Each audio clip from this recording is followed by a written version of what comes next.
Hello my sandy friends, welcome to the third lens of this series on how to understand sand trays.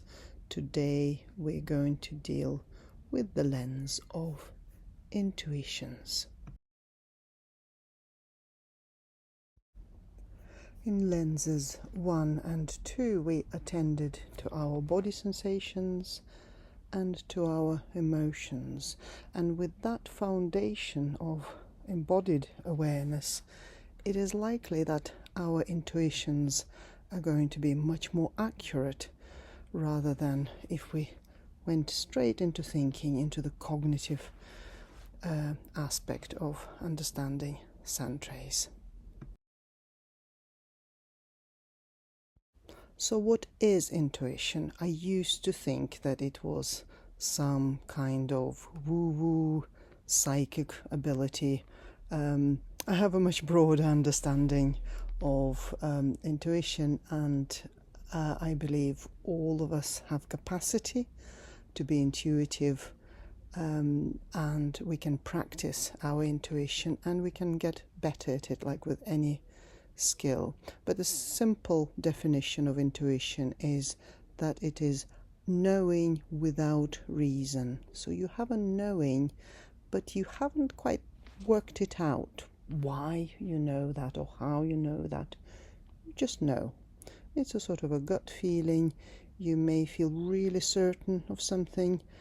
It doesn't have to make sense.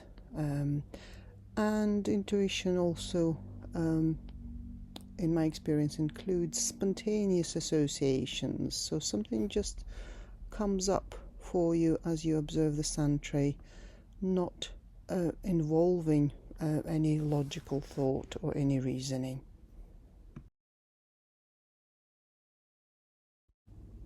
So similarly to our practice with noticing body sensations, noticing our emotions, I invite you to notice your intuitive responses as you witness the creation of the sand tray. You know, the technical term for it, notice when something plops.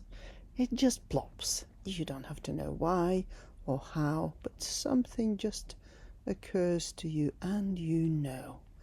So notice those responses as you witness the client collecting their symbols, the objects, the miniatures from the shelves or boxes or drawers.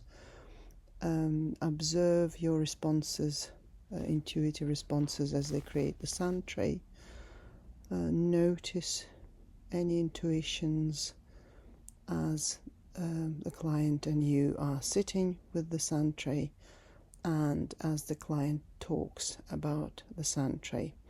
And it tends to be very common for clients to speak of their own intuitive responses to the sand tray. So they may say, well, I thought I was really drawn to this, but I don't know why. I know this is really important. It feels really significant, but I have no idea why. So that's the client's intuition speaking. Again, really important not to interpret and not to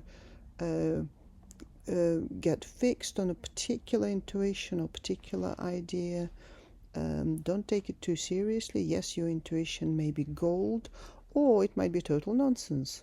But just noticing your intuitive responses and encourage the client to do the same. I'll say a few words about the symbols that people often use that tend to represent their own intuition. So these tend to be magical, mythical symbols, as we do in the Western society tend to associate intuition with something magical. So it could be wizards, sorcerers, fairies. It could be colours, symbols of indigo, dark blue, amethyst colours, crystals, mythical creatures, maybe something like unicorn, are all commonly used to represent intuition.